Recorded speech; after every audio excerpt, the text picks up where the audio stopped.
everyone, welcome back to SportsKhabri. I'm Rahul and Anshuman's also here with us from SportsKhabri. Hi Anshuman, and like always, Arunava from Arun Foot, and we're here to discuss the European Super League. Of course, the tournament was sort of introduced, brought to life, thrown to the public in 2021 at first, but then a lot of clubs saw a lot of resistance from fans, from clubs itself, and it didn't go through at the time. But now an ECJ decision has come out, and it's made a lot of things very interesting because now the ECJ has come out and said, you know what, UEFA and FIFA cannot block the start of a new competition.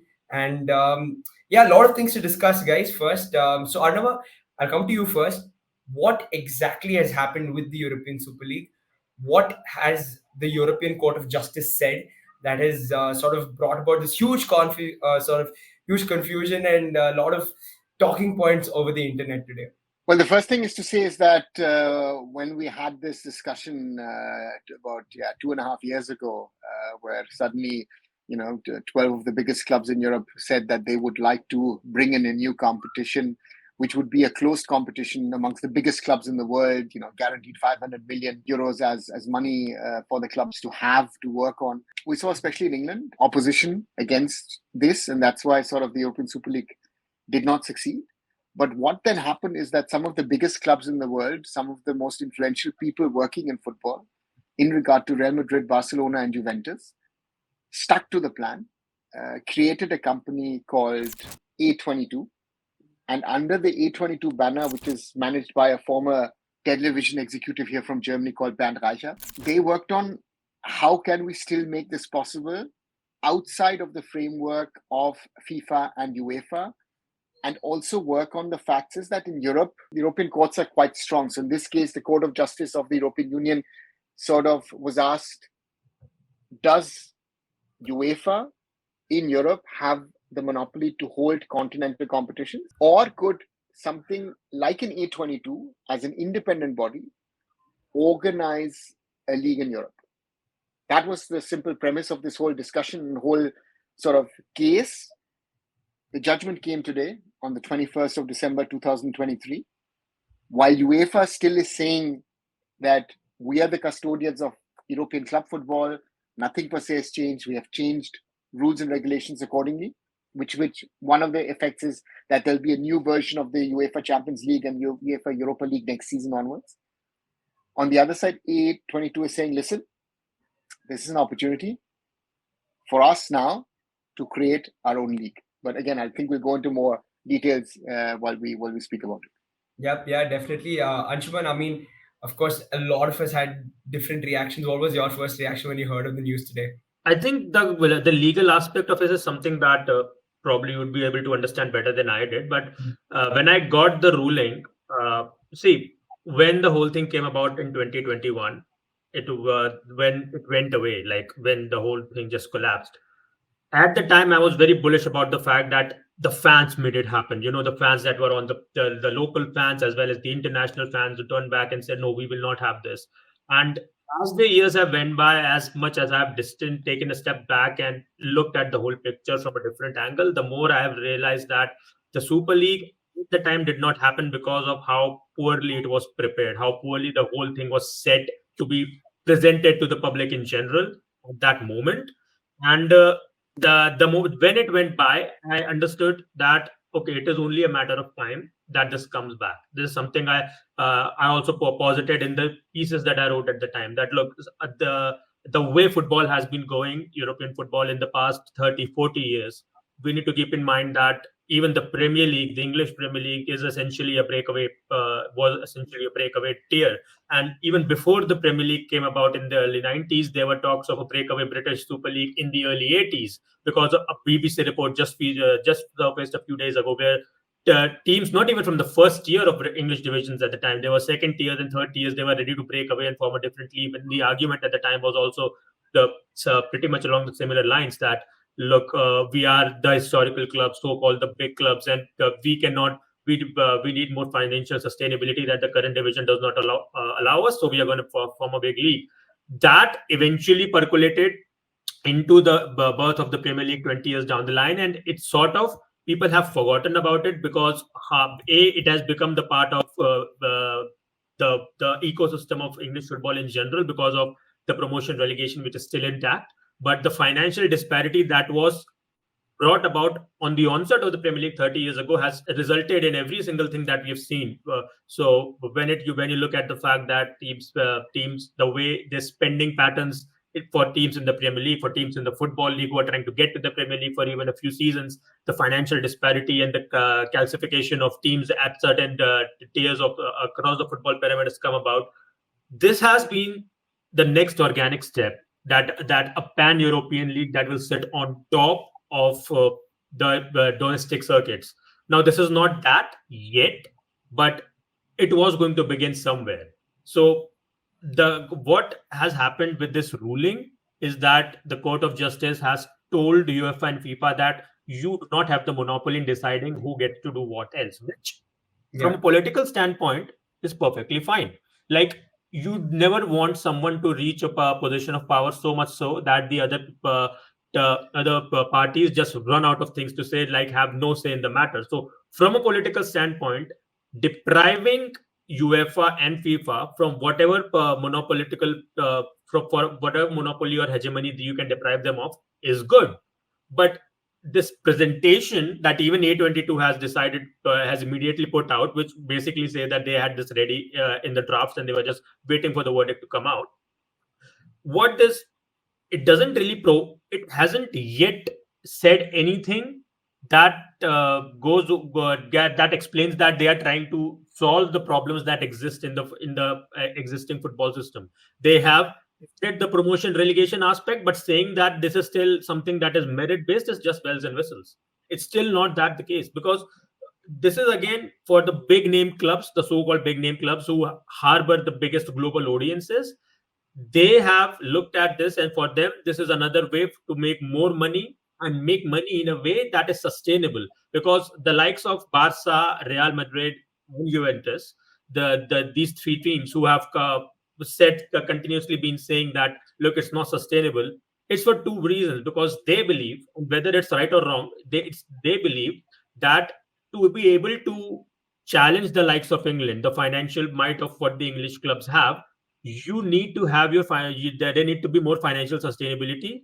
Not only because of how much money they have been spending in the market. Real usually does not get as bad as a Barca and Juventus have because of their financial practices, but Real have been have been spending quite openly over the last 10-15 years, as well, as far as their Galactica are concerned. So this is something that they have been known to do for a long time. They are saying that we need a more sustainable model financially if we are to match the might of English clubs, because we cannot sustain. So they have been looking at this for a long time, something that comes about that can offer them more guaranteed money. And it is at the end of the day about money, because that's what the original Super League plan was also, that we get set amount of money every single year. And this is again something that they are trying to achieve with this rebranding, essentially, where they're saying that, okay, there'll be 3 tiers and it will be merit based. It will not be merit based for the teams that are the founding members of this, this new setup, because the first 2 tiers, the second tier is essentially supposed to be a buffer tier between the teams that are big name teams and they think that they deserve more money, and you have the third tier where the so-called merit based clubs are supposed to go. So if you are from a domestic tier, if you actually win, you don't go to the main teams like happens in the Champions League. You don't go and play with the biggest teams who are qualifying alongside you. You go into the third tier. They are already in the first year. So the idea that this is more merit based is bells and whistles. This is just bigger clubs looking at it. And there is a bit of truth to the idea that financial disparity has become so large between the rest of Europe and the English Premier League that something needs to be done. That is true. The likes of AC Milan have come out and said that, look, we cannot even match the might of Leeds United and Bournemouth. Last year, this was a big matter of contention because the players Bournemouth and Leeds were going for. Milan could not do that. Milan is a historically huge club, second most successful club behind Real Madrid in Europe. So when they come out and say that we cannot match them financially, you understand where how big the financial disparity is. So they have been looking for a solution for a long time, and genuinely solutions need to be found to make things more sustainable. But this is not it. This is not the people in power telling you that, okay, we are ready to relinquish power and distribute more money equitably. No. This is just a way for them to find more money, make sure how they keep making that money, and if we give a little bit of breadcrumbs to other clubs in the process, they will let us carry on with this Ponzi scheme. So that is what this is at the end of the day. The people in power who have decided to make more money out of this are not the ones who are suffering. Even UEFA and FIFA, they are going to lose out on money and they'll lose their monopoly. So for them, this will be a bit of a hit again from a money aspect. The people who are actually getting crushed in all of this are the players, because Yeah. that will be the biggest issue for me. Because even as a watcher of football who has nothing to do apart from just watch football, I'm tired of the amount of football we have on the screen, especially in European football when you have 60, 70 games in the season.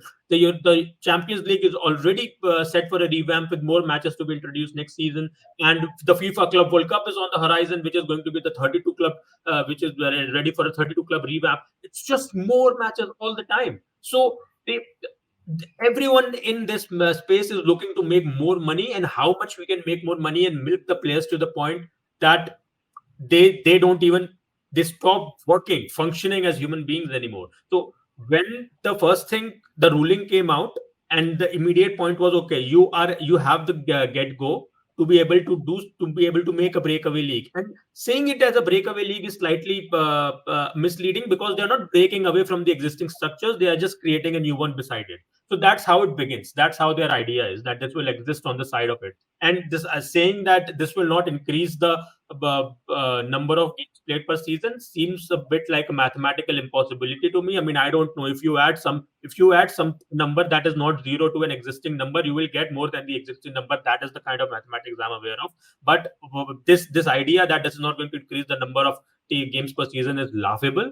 The players, I have been believing this for a long time, that we are reaching a breaking point in football when it comes to the amount of games are being played per season. This has been the case with the existing structure, and COVID was a great example for us to look back and realize that, okay, maybe football needs to become a little more sustainable and think about the players with player welfare in all of this as well. That has not been the case. We have just exploded and decided to play more matches per season. So this is another step that I worry about, because, and this argument that player welfare should not be taken into account that much, because these guys are getting paid in millions and billions, so that they should just kick on with it. It's not a notion I subscribe to, because not everyone is being paid millions and millions, even if those at the very bottom are much more wealthy than the rest of the population.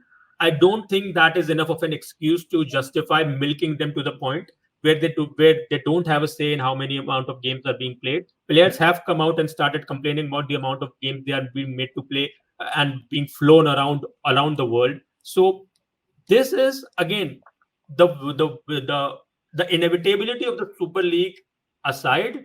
This is a problem that is only going to accentuate what I've been believing is a breaking point, because at some point players are going to turn back and say, look, we are not going to play these many matches to you. Something needs to happen, because there does exist a union. FIFPro has come out and said some statements, which is very weak work so far. But I do believe that this just accelerates us towards that inevitable breaking point where players come back and say, look, we are not playing these many games. Either you restructure the thing in a very radical way, or we stop playing. So this is something is going to happen. And the player welfare aspect is something that I worry about immediately. And as far as the merit-based aspect of the new Super League proposition is concerned, it's again just bells and whistles. It doesn't really mean anything. Allowing few clubs some of the breadcrumbs so that the rest of them can continue earning what they wanted to do in the first place anyway. That's not the answer for me. Yeah. Anava, just coming to you again about the merit side of it. Of course, we've learned that what this decision has done is blocked UEFA and FIFA from disallowing the emergence of a new competition, but it does not state that you can do whatever you want. It still has to be transparent. You still have to, again, it has to be merit based. So, do you think this whole system, that this lovely package presentation that we saw a little earlier today about the structure of the competition that A22 has released is really merit based? Like, I mean, Anshuman has clearly stated what he feels. Do you think there is some merit in it, or, I mean, of course, you can't go directly to the top tier from your domestic league. You have to go into the third tier, work your way to the second, and then the first. So, I would address it differently. How is the Champions League structured? The Champions League, if we go back to the European Cup of Champions, used to be only a tournament of champions. If you are one of the top 4 footballing nations, you get 4 slots in the Champions League.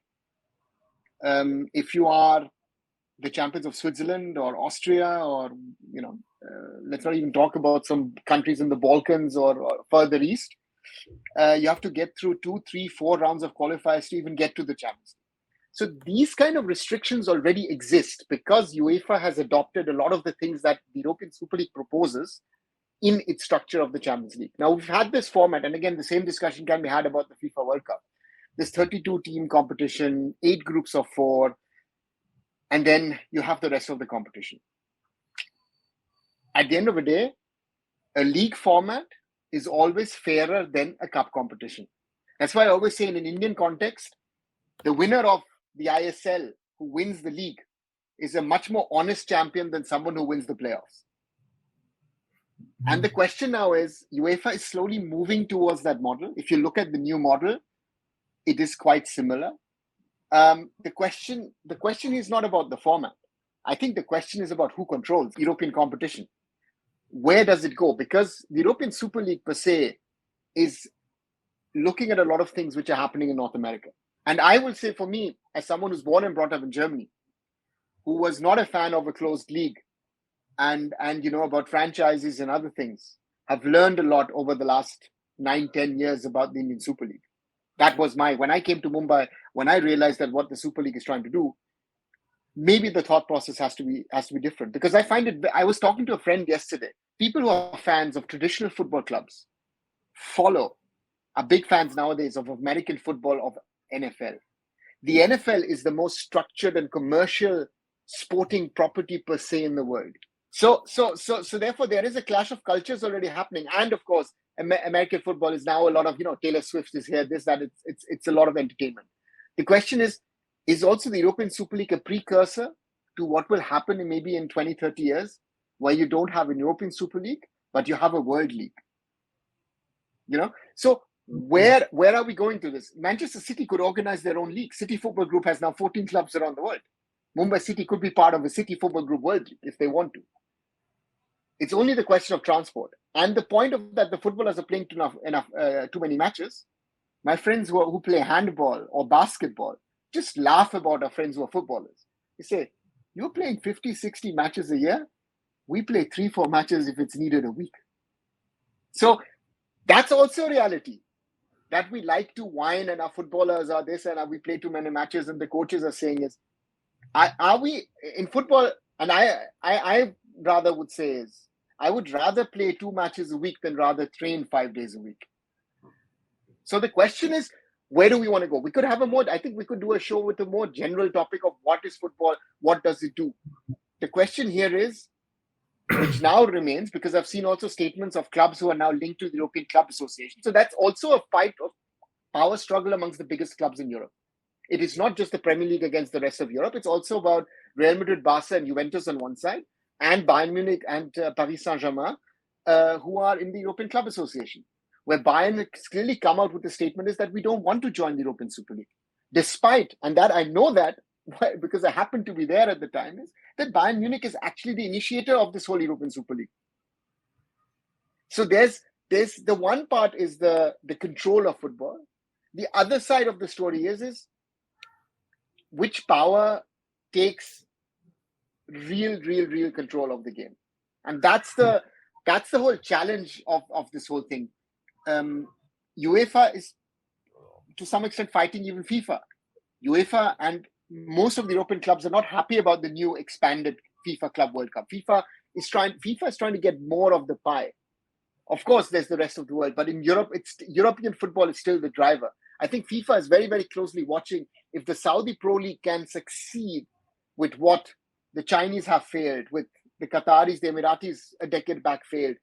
MLS may be getting there in the long run. Mexico does its own thing. Mexico doesn't care about the rest of the world. So there's a lot of subplots in this whole judgment and decision in it, and everybody's got their own interest. The question at the end of the day is, what is good for football? And I still think a proper league structured European Super League or whatever, or even call it UEFA Champions League, whatever, most probably is better than these 8 groups of 4 teams as well. For a club like Bayern Munich, that group stage is a joke. They've not lost in 40 plus matches, right? Real Madrid. For these clubs, it doesn't make sense to play this. It's the same thing with the FIFA World Cup group stages, or even the Euros, which is blown up as well. But the question is, for small clubs, for small countries, it makes sense to be there. But if Bayern Munich goes to Man United with a B team, again, and Man United is actually a big team, and they actually don't care about that, then it becomes a problem. And we've got multiple problems. The question is what is the best and the right structure to take European club football forward? And we've gone into a sort of a league come knockout format, which is small. Now the plan is, if you see, you're already going to this 8-team, 14-match schedule. You're going towards that. So the question is, who wins on this and who takes control of European football? Because it's not just UEFA versus these three, but it's UEFA versus a number of other players, or UEFA with certain players, because, again, clubs have switched sides. Bayern have switched sides, Paris Saint-Germain have switched sides, and certain other entities, especially the ones in the Premier League, are not saying anything because the Premier League themselves are scared. If in European, and this is something which is why the clubs, especially in Southern Europe, are fighting for this, it would weaken the Premier League. And the Premier League has just signed its biggest ever television deal. If 822 really goes through with its plans of saying, listen, we are not actually going to charge the fans. We will make it freely available to anyone who wants to watch it. We will raise money via sponsorship. That revolutionizes also the whole television market as well, or the whole streaming market. So there's not just the European club football structure that is going to be changed. These people could revolutionize. There could be a revolution on the cards for how broadcasting and streaming works in the future, which would affect the whole world. Be it North America with its huge deals for NFL, NBA, even the MLB, even the MLS has it, NHL has it, even the IPL, right? So therefore, a lot of questions are there. And the problem at the moment is we're just a few days before Christmas, at the end of 2023, a lot of questions now do remain, even though this judgment has come out. Yeah, absolutely. I think that exactly, like there's so much more left for us to learn. But Anshuman, at this stage, before we close off, do you see this going through? Do you see it happening? 2025 is the proposed date. By then, will we have all the answers? I think the structure that is currently being proposed, I think there'll be a few more changes to it before anything happens, even remotely, as far as happening is concerned. Because the 24-25 Champions League structure was going to change. I'm not seeing reports that they are willing to walk back on their decision, which I think is less likely to happen than the Swiss League Swiss League model that they were going to propose in the first place, because that was already an olive branch to these big clubs, because they were telling them you will get to play more matches.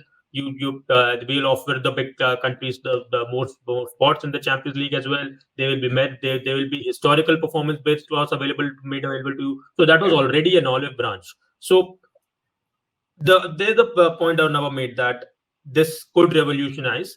And if anyone was coming around with the European Super League model, I would tell them to look at the problems that currently exist in the system and try to address that. This Super League does not do that. It's just a power struggle between the UEFA and the ones who actually play in the UEFA competitions. So again, they are the clubs. They have so much of power on a global level, because these big clubs who consider themselves big clubs consider themselves so because they have such a big following. They have so much global commercial political might that they can move. They can make so many things happen on a cultural basis. So, which is why they're coming out and saying these things, that look, we want to be the ones in control, and we want to take that control away from you. So the current Super League model does not offer completely the solution that existing structure requires. The broadcasting made available for free thing is interesting, because right now you are saying that how much you will be able to do that in the future is a different thing, because offering something like this for free in the face of Sky Sports, TNT Sports, and Amazon Prime in the UK charging thousands of pounds to their domestic viewers, and still not giving them every single access to a Premier League game. That's a different thing. So the point that Arnava makes about revolutionizing football's broadcasting, I think that is very crucial. that I think even the current model that is being proposed, I don't think that's enough, because the clubs have already come out and diplomatically say that we are going to work with UEFA instead, and we are just watching you from afar. That's all the main clubs have come out and say. They are not saying that we are not going to join this. They are just saying that we are going to work with what already exists, and everything has been left vague. I don't think this proposed structure goes through in this guise. Changes will be made. As far as establishment of a European Super League is considered, it is inevitable from an organic standpoint based on how football has been progressing over the past 30, 40 years. It will happen, whether it happens as one tier, whether those tiers are broken down even more to two, three different divisions. All of them sit on top of the domestic leagues. I think that is something that will happen in time, because the pan European competition will become commonplace, whether it happens in decades or whether it happens in 3 years' time. This model existing in parallel with the existing structure, I cannot see it happening, because of how much money is at stake, how much money the clubs need to make, and the way it is being presented to the fans. And they are trying to placate the fans because they played a major role in this thing not going forward in the first place. But I still think that they are not doing enough. They have gotten I, sort of a, I they have. yeah, I would disagree on one point, Anshuman. I think there's Mhm, one point that we have to look at when we look at football in Europe.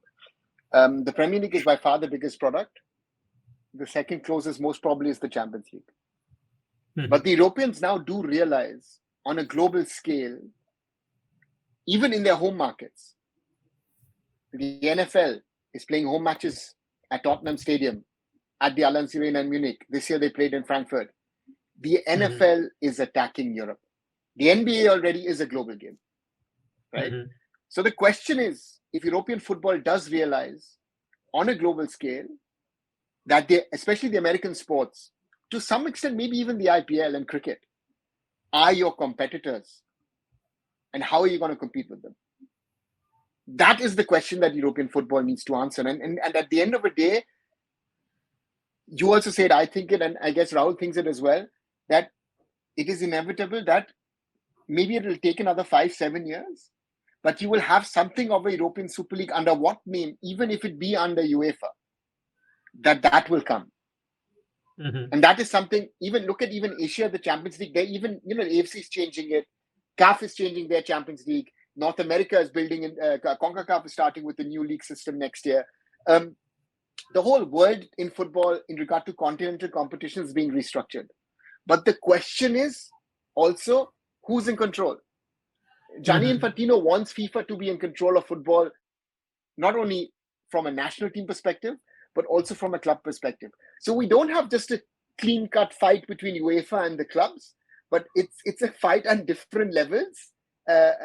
Different people are fighting it, and the clubs are fighting amongst themselves, and that's a very interesting thing. And they're keeping them options open, except some, which is, I said, Bayern Munich has come out. Christian Racing today has clearly come out and said we will not be joining European Super League. But hey, you are with PSG, the leaders of the European Club Association. Then it means the death of the European Club Association, because the smaller clubs in that European Club Association will not go with you. So therefore, mhm. these are sort of a number of subplots that they are. And again, the Premier League has put a lot of clauses in there that if you ever think of leaving us for European Super League, you'll be thrown out. The question is, for the 6-7 big Premier League clubs, is in the long run, does it make sense to play the Premier League and earn Mhm, 200 million pounds a year, or do I take mhm. $500 million and join the European Super League? And I think Yeah. This that model, question, this model, that question is uh, that's very simple, because I think the commercial model that these guys propose is one that can work. That's the dangerous part of it. That is something why UEFA, FIFA, the Premier League, La Liga. La Liga has been the strongest fight of this, because their two biggest clubs are fighting anyway with La Liga. That's the danger that it has. It can work even without television revenue, and that's the danger of the whole model. I does mean, this new model offer the European clubs the chance to reach a similar footing with the Premier League club? Because even if the Premier League clubs are going to receive the same amount of money that these European clubs are going to receive anyway, does that change the power structure, or does that make it any more equitable, or does it does it just mean that more money will be thrown around, but the More power money structure remain first. in place? First of all, more money gets thrown around. but it's an even playing field. It's a more of an American style. I mean, this is a quite a weird one, that American sports leagues are very socialistic in their approach, right? With their Yes, drafts, it with the is. way that money is distributed. So it tries to even it out. And I think that if you're saying that it doesn't matter if it's Real Madrid, if it's Man United, if it's theoretically Bayern Munich, Paris Saint-Germain, AC Milan, maybe there are others, maybe Benfica, I don't know. You all would get the same money. If you're, depending on the tiers, you'll get the same money. That potentially does even out things. So that's the question of how can you make it work for yourself? The only thing that I see is that if the European Super League in some sort of way comes in, it does put domestic leagues in danger, because for Real Madrid, La Liga, okay, they might lose it to Girona this year, but it's actually normally between and Barca, to some extent with Atletico. In Italy, the big clubs normally play out the league. Bayern Munich has won the league 11 times in a row. In France, if there's not an upset, Paris Saint-Germain is going to win the league. Portugal, the same thing. The Netherlands, the same thing. So most of these leagues have teams which are sort of a cut above the rest of the rest. And that is sort of, the Leicester story or the Girona story or even a Bayer Leverkusen story at the moment is sort of an exception. And that's the question is, do we want competitive matches week in, week out? Because the charm of football has always been that theoretically the last team in the league can beat the first team in the league. Again, Luton Town got close to it. Raul will still be happy. Arsenal somehow or the other sneaked through the other night. So therefore, it's becoming less and less likely, because Luton Town, with the infrastructure, look at what they can make as income. Look at what Arsenal can make with the Emirates. Look at the infrastructure also in regard to their sporting. And I visited, for example, a championship club a few weeks ago, who have rich people in the background. But there are financial regulations in England in place where they say, listen, we can't just blindly pump in money, which we'd love to do to push our team into the Premier League. But then, parachute payments, this and other things are there in the market. We can't compete. It said, even if we get into the Premier League, we would have to have luck. And they said, they used the word luck. They said, no, it's not a question of scouting. They said, we need to have luck, because we can't do blind spending. Because if we go down the next season, we have a problem in the championship. So therefore, that evenness in the respective leagues, that's gone for the last, 5, even 10 years to some extent in most of the top leagues in Europe. It's not even the top leagues. I think it's across the board, across most leagues. Even in Eastern Europe, normally you have the one or the other team, which was, you will always talk about Dinamo Zagreb in Croatia. You talk about Partizan or Red Star Belgrade in Serbia. Yeah, that's the situation as it sadly stands. Yeah, fair enough, guys. I think with the Super League, at least, it's going to be interesting to see what happens in the sort of coming months, and we'll probably get more clarity as the months go by. And yeah, like Anshuman said, probably there will be changes, probably there won't. We'll have to wait and watch. And thanks, Anshuman, thanks, Arnava, for joining us. So, sort of Super League explainer that we did, wanted to just sort of bring to you all the information that we have so far on the Super League. And yeah, if we missed out anything, please let us know in the comments. And yeah, again, like and share these videos. Subscribe to the channel, SportsKhabri and Arun Foot. We'll be back. See you. Thanks, Anshuman. Thanks. Bye, everybody.